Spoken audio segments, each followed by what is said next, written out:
Sí. Sí, profe, acá estamos. Bien, gracias por bancarme. Profe, tengo una duda.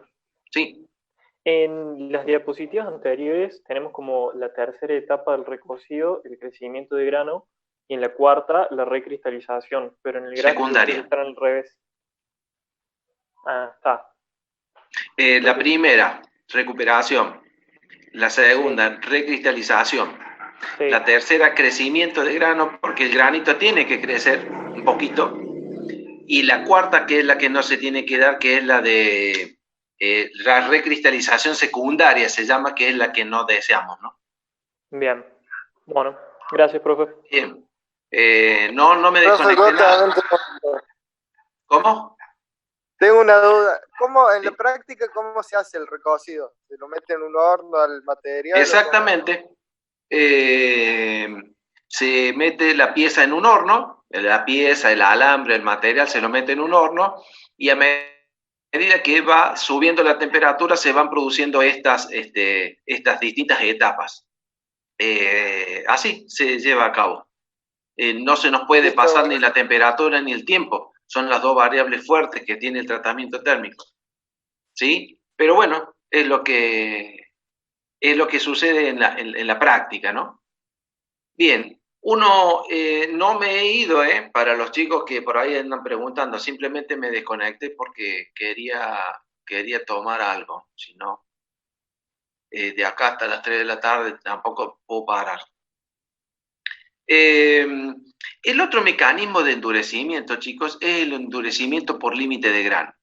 Entonces un poco lo habíamos visto, porque si habíamos dicho que las dislocaciones eran las responsables de la deformación del metal y los límites de grano son barreras para que las dislocaciones no pasen, cuando uno deforma el metal como crea dislocaciones, las dislocaciones se van corriendo, pero cuando llegan al límite de grano se amontonan hasta correr el límite de grano, pero de esa manera el metal se va deformando, los granos se van deformando, por eso es que ustedes veían en este caso los granitos deformados, se van deformando así porque son las dislocaciones que hacen presión, ¿no es cierto?, sobre el límite de grano, lo deforman, y bueno, así se va adquiriendo dureza y resistencia el material, por supuesto, perdiendo ductilidad. Eso es el endurecimiento por límite de grano. Por ejemplo, fíjense que acá tienen la carga en el eje de las I, la carga en PSI, Power Square Inch, que es Pound Square Inch, son libra por pulgada cuadrada, y el tamaño de grano acá, según la norma ASTM. Entonces, fíjense que, a ver, que quiero que entiendan esto, ¿sí? Los granitos, cuanto más grande es el granito,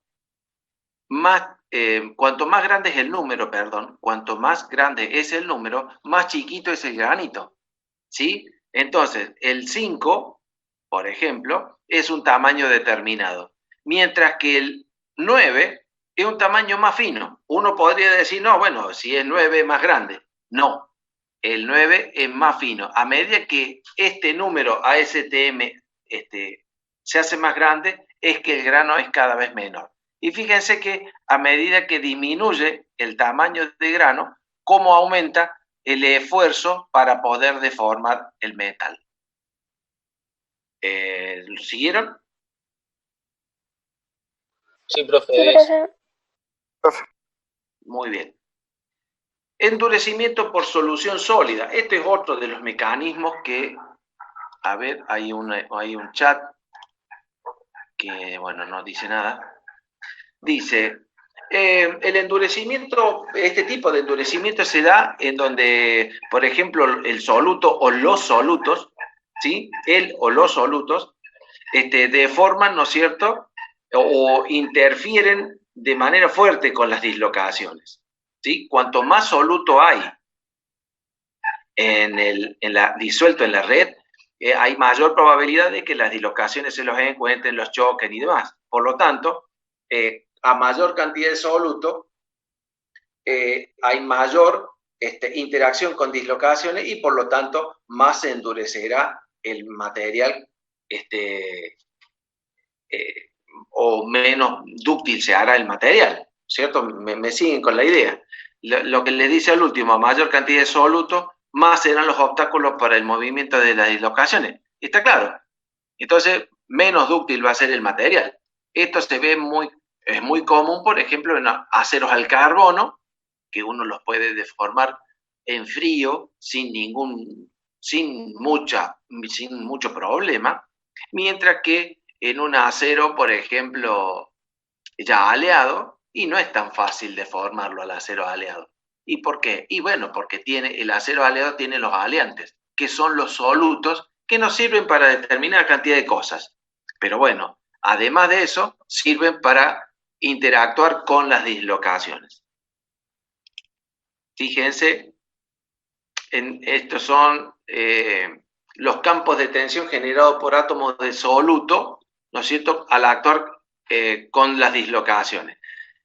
En el grafiquito A, es decir, en el primero de la izquierda, ven la resistencia a la tracción, cómo aumenta la resistencia a la tracción con la cantidad de soluto. En el eje de las X tienen la cantidad de soluto y en el eje de las Y el valor de la propiedad, en este caso la resistencia a la tracción. Fíjense con la cantidad de soluto cómo crece la resistencia a la tracción. Acá lo mismo, pero está midiendo el límite de fluencia. También, cómo aumenta ese límite de fluencia al tener cada vez mayor cantidad de soluto. Y, por contrapartida, la ductilidad, cómo cae a medida que aumenta la cantidad de soluto. Y esto es cómo interactúan los solutos, ¿no es cierto?, generando compresión, ¿no es cierto?, en la red. Entonces, al generar compresión en la red, hace que las dislocaciones se amontonen, se choquen, se traben entre ellas y genera, por lo tanto, que no se muevan. Al no moverse las dislocaciones, yo no estoy pudiendo deformar el metal. Y por último, chicos, ya terminando Profe, ¿puedes modulito, repetirlo? ¿sí? ¿Puedes repetir lo anterior que se me cortó justo y no escuché lo de los gráficos? Bien. En el gráfico de la izquierda vos tenés que, a medida que en el eje de las X tenés el soluto, ¿no es cierto?, que crece para este lado. A ver, lo vamos a tratar de... que crece para el lado de la derecha. Y la propiedad, ¿no es cierto?, en este caso, variación de la resistencia a la tracción. Fíjate vos cómo crece la resistencia a la tracción a medida que hay más solutos en la red. Lo mismo le pasa al límite de fluencia, cómo crece casi linealmente con la cantidad de soluto. Y por contrapartida, como te decía, cómo decrece la ductilidad a medida que aumenta la cantidad de soluto. Los solutos, como lo muestra ahí arriba en esos grafiquitos, esos solutos interactúan con las dislocaciones porque los solutos generan en la red lugares de tracción y de compresión. Entonces hacen que las dislocaciones se traben, se choquen. Entonces, básicamente lo que genera es que el material se endurezca, ¿sí? Porque no puedo mover las dislocaciones, básicamente es por eso. Está quedando 1 minuto 50, 2 minutos casi. Y vemos las dos últimas, esta es la última de las filminas. Nos vamos a volver a conectar por el tema del parcial. El que quiera se conecta porque yo voy a explicar el tema del parcial, voy a volver a decir lo mismo, ya que están todos. Y bueno, vamos a ir, yo les voy a ir tirando algunas cosas como para que ustedes se pongan en onda y nos vaya bien en el parcial. No es que les voy a decir que les voy a tomar, pero sí. ¿Puedes subir este PowerPoint, no para estudiar, sino para ver los gráficos? Porque por ahí en clase no llegamos y después nos sirve verlos. Bueno, Además, profe, está en orden. Porque, por ejemplo, Educo está como en un apunte lo primero de los gráficos de metaestable y después en el otro está lo de formación, entonces por ahí se nos hace lío. Bueno, ya les había dicho que no, pero bueno, ya lo analizo yo y... Porque los gráficos están en el de Educo también, no es que están acá solamente. Pero bueno, ya lo analizo yo y veo. Queda un minuto. Nos vamos a volver a conectar por esta última filmina que queda y por lo que tenemos que hablar del parcial porque nos va a quedar 20 minutos como para charlar de eso, ¿sí?